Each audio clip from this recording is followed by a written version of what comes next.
Welcome to Driving the Cbus, featuring insights from individual contributors from all corners, nooks, and crannies of the Columbus, Ohio region. Our goal is to get to the why of our evolving and eclectic environment, which we all share by the people driving the bus.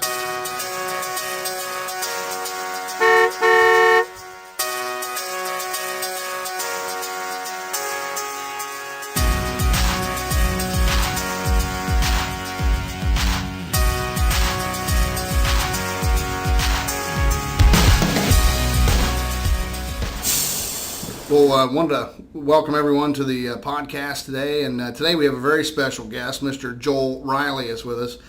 He is currently the morning host of 610 WTVN and has his own show. A little bit about Joel before we welcome him to the podcast. You know, he's been in radio for 35 years, been 24 years alone at 610. Joel has a son that he talks about a little bit on air as well. That's in the I think he's a track star, and Joel's also a professional golfer when he's not doing the radio show. So with that, I'd want to welcome a good friend and colleague of many years, Mr. Joel Riley. Thank you very much. It's great to be here. Awesome. Thanks for being here and joining us on Driving the Bus. You know, we're trying to figure out in this podcast series who the movers and shakers are in Columbus. Now, not the people you may read about that write big checks or the folks that are out there, the face of things or another, but there's a lot of undercurrent, a lot of things that go on in our city that a lot of people don't see and they don't know of. And so tell me, you know, from the time that you've been doing this, 24 years on the radio, you know, tell me this, what do you think, I mean, from where we've come to where we are now, what's your immediate impression of that? Well, the thing that gets me most about Columbus right now is how much traffic there is. I mean, it used to be like Ohio State football Saturday. If you wanted to do literally anything else but go to the football game, you could do it. You could park right in front of the door and walk into any retail establishment. You could get on any golf course. You mentioned that earlier, that I love to play golf. That was one of my favorite times to go play because you knew you just owned the golf course.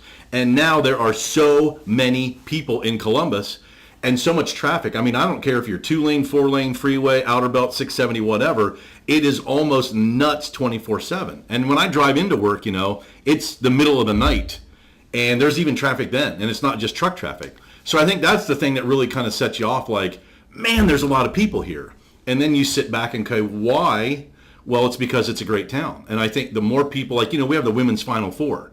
And you expose Columbus to this group of people that have never been here before, and they have nothing but great things to say, not just about campus, not just about the events, but about the bars and the pubs and the places to go and the hotels and how easy it is to walk around in the Scioto Mile. And just like, Columbus is a great place to be. It's a clean town. I mean, really clean. Clean. We really put on our dress best there, but we didn't, just so you folks don't think we put on a show while you were here. You know, we tried to dress up a little bit, but that's our hometown. We have clean, safe, inviting hometown. And so that's why. Now, the byproduct of having a ton of people here is traffic, but at the same time, we know it's kind of a necessary evil for everyone to thrive, though, right? It is. I mean, so we have to have It's why I talk to ODOT very regularly, like, where's the construction and what are we doing to make it better? That's right. That's right. Now, let's shift gears just a little bit from Columbus and head back into your past and kind of how you became, you know, how you became who you are today. So what possessed you to want to have a career in radio? Well, for me, it's pretty simple. I can't really remember a time I didn't want to be on the radio. Now, I grew up in a Baptist church, Mount Vernon Baptist, First Baptist Church. And so when you grow up in a church, like, and you get a decent speaking voice, of course, you're in front of people. I would occasionally get asked to sing, and as soon as I would start, they would say, stop that, it's terrible. There were people that thought because I could talk in front of people, maybe be a preacher. And I always felt like you should be called to be a preacher, and I never really felt that. But I enjoy being in front of people, I enjoy talking, and I love listening to the radio. So when I got through about midway through high school, I found out that they actually had a radio class at Mount Vernon High. Had a lot to do with, if you ever watched the Hollywood Squares back in the day, Paul Lynde, the guy that was the center square, right. He was from Mount Vernon. Oh, how about that? And at some point he had donated audio and television equipment to the high school, and so they had this class. So my senior year, I took a class. We got to play music for the lunchroom and things like that, and I just loved it. So when I went to go to college, I chose Otterbein, mainly because it has its own school radio station, and I knew if I went there, I'm going to be able to be on the radio. And that's just what I want to be. I just want to be on, playing music, talking, whatever it was. And then as I learned more about the theory of it, I took some psychology classes and I learned how it impacts people. Then you become like, it's not that I want to use it. It's just I want it to be a part of the community and make the community understand what's going on. And so you highlight people and you give them information and they're able to use it and then, make things work better. So through all that, WTVN was always the station I wanted to work for. A, because it did that. That was its part in the community, but also because they have great talent. And you figure if I could get on that radio station and make it, then that means I'm decent at what I do. And, you talk like you mentioned Munch. I mean, for me, Bob Connors, the Morning God, Oh, yeah. John Corby, who we just lost, Rush Limbaugh nationally. I mean, there's just some huge talent on that radio station. And for a while, my job, I joked that I got to tell them what to talk about. I was the executive producer, but I got to be a part of that. And then you learn from them more about how the radio station fits into the community and what people use it for and that. And then it just became a real passion. So I wrote a lot of papers about WTVN when I was in school, and it just took me a while to get there. But now that I'm there, they're going to have to kick me out the door because I'm staying as long as I can. Well, you're doing a great job, Thank I know, and I'm sure ratings are really high. That you mentioned Bob. Probably one of the harder things that well, maybe you could tell me how it was for you in your career about that shift from, Joel from Bob. Yeah. I mean, Bob was obviously here for, almost 3 decades, right? And he was we talked about that, a couple of times out on the golf course and things about that transition. Tell me a little bit about the, kind of what you went through with that and what you decided to do. Yeah, well, it's interesting that one of the great moments of my career is Bob's last day, and they had kind of already, they hadn't 100% decided, but it was kind of like the heir apparent. That's what he said on the air, and I mean, it's a job that I really, really wanted. And so Bob just said when we were talking about it, he's like, just be yourself and you'll be fine. And, I'd worked with Bob for a long time. That meant something to me because that was like him going, you're okay. That was like a thumbs up, like, you just do what you do and I think it's going to be all right. Bob was really interesting to me. I knew Bob from the office, and I knew a lot of things about Bob that people that listen to Bob on the radio would never know. Bob was a little, had kind of a public persona, and then maybe it wasn't really a different person, but there were things about himself that he kept to himself. He didn't want everybody all up in his business in that. So you learn from that, but I'm a little more open. Like you mentioned, I talk about my son. I want to be accountable for my life. I want people to know that I love this community and I'm involved in the community. So I play it a little bit different, but that's who I am. And when I felt like when Bob kind of gave me the thumbs up and said, just be who you are, okay, that's easy. Now we've changed what we call the clock, which is like the pace of the show and how things work on the show. I'm a little more upbeat.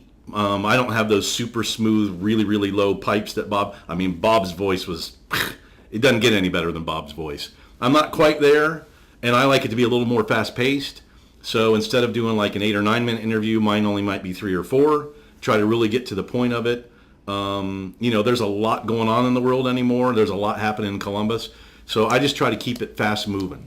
A lot more social media. So, we're posting stuff on Twitter and Facebook, and we got to feed that, that appetite as well. So it's just, I'm a lot more engaged. I'm really tired at the end of the show, but it's a lot faster pace for me. Well, it's just a different time. Yeah. The world did, spin a lot slower when Bob was around, and when Bob did the show. And I remember my dad and I, Tiny, we used to go hang out with Bob at the Naughty Pine. That was his place. And he would go after the show, and he'd buy lunch, or Tiny'd buy lunch, and I would sit there and just watch those two talk because they were got to be pretty good friends. Yeah, and they really knew what Columbus was about. I mean, you talk about guys that were super plugged in, but weren't like beating their chest about it. Like, we're not proud that we're kind of dialoguing and we know what's going on. They were just kind of massaging it and keeping the highlights and making sure people knew the good things that were going on. That's right. Yeah. That's right. Well, the show has obviously been great, and in Columbus, that's what they tune into every morning. The ratings show it, and anytime I know that we're on there, we have a great relationship, and we advertise on the radio, and that Jeff Rio and his team do an excellent job of representing their clients, and it's been a really good relationship for us. That's good to hear. Well, shifting gears from that, just talking about our hometown, you get to interview people from all over the country on your show, and I'm sure that you probably have no lack of subject matter. Like you talked before, there's something going on every day, every second of every day. But you couple that though with the economic growth and environment that we have here in Columbus, the phone's got to be ringing off the hook with people wanting to talk to you on air. Yeah, it's interesting. When you just I mentioned the women's Final Four, as a sporting event, there would be people certainly that would not be interested to go to that. But when you bring it on the level of the sport, and then you have Buckeye great Katie Smith come in and talk about all the stuff that went on there in her time and what it means to her, and what she means to athletics at Ohio State. And then you talk to the Columbus Sports Commission and you hear how many people are coming in. And then you talk to restaurant and hotel people downtown and they say this economic impact is going to let us do this. And so whether you're really plugged into the athletics of it or you like a food truck guy that's looking for where can I park to get close to that or whatever, there's so many facets to events like that. And that's the thing, the Quarter Horse Congress. There's a lot of people in Columbus never been to the Quarter Horse Congress a day in their life. But I'm telling you, you should go once. Oh, yeah. Just to see how unbelievable, how deep, how far people come from to be a part of it and what kind of impact it has. The Good Guys car shows. I mean, and then there's smaller things, like even the county fair, the state fair and all that. There's just so much going on, and it may not appeal to you right where you are. But I'm telling you, it's just like when I was growing up, my folks would take us to one opera. They would take us to one ballet. They would take us to one band concert or whatever, and it just exposes you to something that maybe you don't know. That's really what Columbus is about. You may not be a Kappa ticket holder. You may not have a ticket to see the Blue Jackets when they make the playoffs again. But you got to understand that's what makes Columbus Columbus, and it all is about bringing all those people closer to you and just building the city up. You may not have a whole every 100% in common, but all those little pieces, that's what Columbus is. Yeah, it's truly is a melting pot. Oh. Very, very diverse. Yeah. Way more diverse than most people know. If you don't get around the city, if you're in Dublin or UA or Westerville, and that's kind of where your fiefdom is, you really have no idea what else. Take a drive down to Grove City and see what's going on down there. It's amazing. It's amazing what is happening in Grove City right now. Yeah. Now, from Grove City, I'm allowed to call it Grove Tucky. Yeah. That's where I grew up, and I'm a Greyhound, and I'm proud of it. That's my hometown. But it's not the same little town, outside of Columbus that it used to be. We would build a hospital. I think they have 47,000 people that live there now. Yeah. The problem is you have to have a four-wheeler to get there because 71 is never going to be finished. I mean, it's you're gonna blow a tire a day driving up and down through there. It's just unbelievable. Yeah. Well, okay. Think about some of the challenges maybe that you've had, over time in your career, and maybe what were some of the biggest hurdles that you've had to get over? You were at the same company for a long time, but obviously it probably wasn't all peaches and cream. What were some of the biggest challenges, or maybe one or two examples of overcoming some obstacles? I think for me personally, it's just I've been so committed to my job, whatever role I'm in at the time, and to the radio station. The challenges for me have always been culture change. We're iHeartMedia now. Not so long ago, Clear Channel Communications. Not so long before that, J-Core Communications. And you can keep going. But each time you get taken over by somebody, it's kind of a compliment because they want to own what you do, and they know that you're a moneymaker, and they know that you're a part of the community, and that's a good thing. So you now reflect positively on them. But also, they're in the business of trying to maximize investment. They want return. And so there are times when resources get squeezed and staff gets squeezed and things like that. So probably for me, just in my time at WTVN, it's been those culture change times. I mean, you work for somebody for 4 or 5 years, and then there's a takeover, and then you have a new person that you report to. Maybe it's your direct supervisor, maybe it's the guy above them, or the senior vice president. But there's a new person that's kind of checking on you. So now you have to prove yourself over again. And I always viewed that as a challenge. I never thought, oh, good grief, I don't have it in me anymore. You know what? If what I've done before is not good enough, I'm out. I've never looked at it like that. It's like, I love what I do. I like where I work a lot. And so if I got to prove it to this person, I'm going to prove it to this person. And I've been able to keep doing that, And that's one of those things I feel like I've learned from the guys that went before me. I mean, Corby Connors, Steve Cannon, all these people, that's what they did. I mean, it's literally every day when you're on the radio. People tune in. I mean, you can have great show, but that one bad one, people remember that. They'll give you another chance, but if it's a couple in a row, they're going to be punched around because there's a lot of great radio stations in Columbus. So I always view that as a challenge, and I'm ready to rise to the occasion. I feel like when I lose that, that's probably when my career's over. It's time to look for something else. So being able to pivot, when you're dealt with adversity, you're dealing with something else. I'm sure a lot of Columbus's young people, maybe some folks that are listening to the podcast now, are talking to themselves or maybe reflecting on themselves. Well, I'm dealing with that right now. My company's merging with someone else. I mean, there's all that's going on, right? M&A, people getting bought out, relocations. So you see it as a challenge and try to overcome the challenge, and don't let the new situation take your passion away. Leverage your passion to secure your seat on the bus. Amen. Amen. Because I'm sure there's people that might look at you and like, man, you have it pretty good because your dad was the bank president and now you're the bank president. You still have to deliver every day, Scott. I mean, you got to come in and go, we have this enormous organization that deals with a large amount of money. I can't just ride on my dad's coattails. I got to deliver every day. That's the way it's me. I look like I'm standing on Bob Connor's shoulders, and he was standing on John Frame's shoulders, and there's a lot of really great radio people that have gone before. I mean, our radio station used to have Paul Harvey. Paul Harvey might be the most recognizable radio person in history. That's right. So when you're on a radio station that has that kind of talent, you got to deliver every day, and I take it real serious every day. Yeah, that's awesome. Yeah. Yeah. Now, shifting back to our local environment here, we talked about transportation. Tell me about, we already have a transportation issue, right? I mean, it's not like they can rebuild the freeways from where they're at now without taking eminent domain or something of that nature. Mm-hmm. When do you think Columbus is going to get serious about mass transit? I look out the window here, and I see this big, beautiful car lot across the way here. I think it's that's Byers Automotive, by the way. But I think it's not that people. Because you have a lot of transplants now that live in big cities. New York people, Chicago people, DC people, LA people, they get mass transit. There's something about Columbus. We just love our cars. It's why car shows are big here. It's why there's a lot of big car dealers here. You see everything from Tesla right down to cars that have been driving for 20 years, and I change the oil myself, and that's my ride. It's like an extension of you. So, I don't know that Columbus will ever totally overcome that. But I think what you're starting to see now with like the SMART initiative downtown. I was talking with Doug Buchanan at Columbus Business First, and there's guys that are now buying old Coda transport, and they're just going to run little routes up and down High Street. Kind of the party bus mentality. I think you start to see inroads with Uber and Lyft, like on game days. And I think the more that kind of stuff happens, and people realize that sitting next to somebody you don't know and maybe having a conversation for half an hour on the way to work, it's okay. But I think, too, when you look at the footprint of Columbus, we don't have big employment centers like they do maybe in some of the bigger cities where mass transit works. You look at D.C.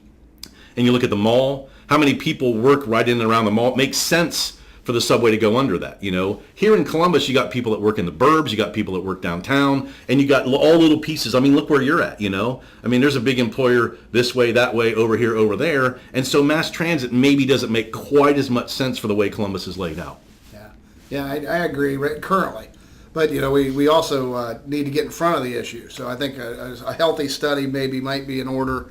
If they talk about us adding another 1 million people here in the next 20 years, at some point in time, we're going to have a healthy discussion over at least a couple of lines. Well, if you drive from downtown, go up 315 and then jump on 23 and drive to Delaware, those people need some mass transit. Because that is, my aching head a drive. I don't even care during rush hour. Right. There needs to be something that takes half of those cars off the road. And if you're one of the half off, you're happier. If you're one of the half on, you're happier. I totally agree. There needs to be something going on. Now, I agree, but that's what I'm saying. They have to, like a loop from the Columbus to the airport to downtown. and maybe from the north end down, for now. Yeah. Well, we already have the rail system there. Why not go ahead and tap it? We have to. It would take $50 million. It would take a big investment, if not more than that. But we have the tracks there to make it happen. I think would be important. Before it becomes where we can't grow anymore. Yeah. Or we're so far away. And two, but I mean, if you can convince people, like, when you talk about the loop in Chicago, those people, it's more efficient for them to get on the train and go home than it is here. Still here, even though you complain about the traffic on 315 and 71 and that coming in from the north and all that, it's still in most people's minds more efficient for them to drive and park right by where they work than it is to park my car, get on the train, and maybe another 30, 40, 50% of time getting there. Once you figure that out, you get that problem figured, I think people are on it right now. Yeah. I'm making a mistake again about being a long-term planner. So I'm kind of looking way out in the future. That's all good. We need people that have that vision right. for 2035. That's right. Yeah. So some of the things you like about Columbus, best. What are the best things you think that we have to offer? If you had to just name 3 or 4. I couldn't limit it to that. I mean, my brain, when you say Columbus is best, I immediately go to food. And that's something that, you kind of know, but like when I worked with Bob for years, I mean, for Bob, food is love. I mean, food, his family was a restaurant family. And so, whether it's, Nancy's on High Street, just mom and pop, just, really just good comfort food, or you go up to Polaris and Eddie Merlot's or Carfagna's Kitchen, you know what I mean? You can go as high or low as you want. It's, ethnically, like you said, so diverse. So if you wake up in mood, you're for Thai or, you're for Mediterranean. I mean, gosh darn, I can't imagine there's many places that you could go and get better food and more varied food than here. We mentioned I'm a golfer. Again, I know there are better seasonal, like more expansive weather opportunity places in this country to play golf. You can't even beat the city golf courses we have. I mean, we have a Donald Ross city course. We have a Robert Trent Jones city course. City course. City courses. These are muni courses that you can just call and get a tee time and go play. And these are tremendous golf designers, historic people. Right. And they're in Columbus. And then, then you talk about the great clubs, Columbus Country Club. You talk about Heritage, or you talk about Double Eagle. I mean, my gosh, I could do 14 hours just on that. So, again, that's a part of the thing. If you're not a golfer, you maybe don't know that, and you maybe don't appreciate that. But my gosh, you just take those little pieces out. But it's been so fun to get to know the Blue Jackets organization. When you talk about, sports in this town for so long was just Ohio State. And it was Ohio State football first, and then men's basketball, and then, they have a lot of other varsity sports, but not as much. Now you've got, the Crew and the Blue Jackets, and you see how professional sports works. But I'm telling you what, the Blue Jackets, on the ice, behind the scenes, organizationally, culturally, giving back to the community. I mean, they haven't been a part of this community as long as a lot of other entities, and they love Columbus. They like to be in Columbus. They give back to Columbus. That's what I think really shows well for the city. Yeah. Even new people in the community they were founded embrace by it. A great Columbus family. Unbelievable. Too. Unbelievable. The McComb right. family is a staple here, and John and the whole family, and I'm sure that's how they designed that. Obviously they didn't have to come get an NHL team. They took it on the chin for many years, right? Even trying to make a dime or two. But now seems that they found their place, and heck, we've won. We're at this point we are in the playoffs and beat Washington in their house the other night. That was a beautiful thing. Beautiful thing. So, well, that's great. Well, we've talked about all the different things that you like about town. In the future, where do you see the city in the next 15 years? Yeah, when you and I are going to be, sitting here with our false careful teeth, now, talking, careful saying, now. Remember that time we were in the car? Oh, I already do that. So, tell me, what do you think the city's going to be like in 10 to 15 years? It's interesting. I live so in the moment. I mean, what I do is so right now, and just what's the update, and you just really, really focus in on that. But we were talking earlier. Driving up 23 and how congested it is up to Delaware because there's so many people. I think what you're seeing now, because people want to be in the Columbus area, that you see the Grove cities growing. You're going to start to see areas like Obetz. You're going to start to see the city grow out to and past Pataskala and Pickerington. And it's because people want to be close to it and be around a great community like that. So, you're on the right track, I think, with infrastructure and transportation. But it's really, to me, it's like, can you keep that hometown feel? How long has it been since you heard someone call Columbus a cow town? It's been a while. Been good. And that Good used to be a thing. Right. We're not a cow town anymore, but we're just a good, solid Midwestern destination city for a lot of people now.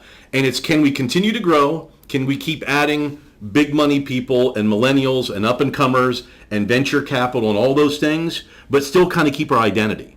You know, I hope we don't lose that. I don't want to be that guy that's, hey, you kids get off my lawn, and my way was a better way, and 20 years ago I liked it better. I want it to be just as proud of it in 2020 and 2025 and 2030 as I am right now, because you feel like you're on the right track, and you hope that the city leaders and the people that are running the county and state government in Ohio State and all the big land people, but also the brain people behind what we do, is that they're able to keep that. Because I think psychologically, as a town, as just kind of a vibe for Central Ohio, that's why I think this town wins, is because we got decent morals, decent values, really good people, smart people, and sometimes when you get big, you lose that. You know, you don't want to see crime spike.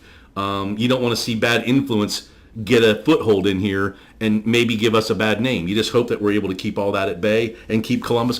Yeah, that's something I've noticed. You get to travel around the country with my various duties for community banking in America, and one thing I have noticed is that in Columbus, you ask somebody a question, they'll answer you, and they might even say thanks for asking. You know, you go to do that in some other cities, and you know, people might glare at you. They may say, "Well, I'm not going to answer," or they think you're pulling a fast one, or whatever. You know, so I mean, in Central Ohio, it just seems that we have a friendly lot. We're a friendly lot of folks that love to have fun and invest in our own community, invest in our own. So if you had to give some advice to maybe some people that are either starting over in a career, or they're just starting their career, maybe for our young folks, or even our folks that want to cap things off, what would be some tools of advice for those young people that are maybe here in town, in college or whatever, starting their career? Yeah. What would you say to those? You know, folks, in Columbus at this day? Yeah. Well, you know, one of the things that Joel Riley advice. Columbus, Ohio. Man, this is going to be way too big a build-up now. Again, from people in my life that I've looked up to, maybe people that didn't necessarily mentor me, but I thought of them as a mentor, people that gave me great nuggets in that. I've known people that have just gone to Ohio State and audited a class.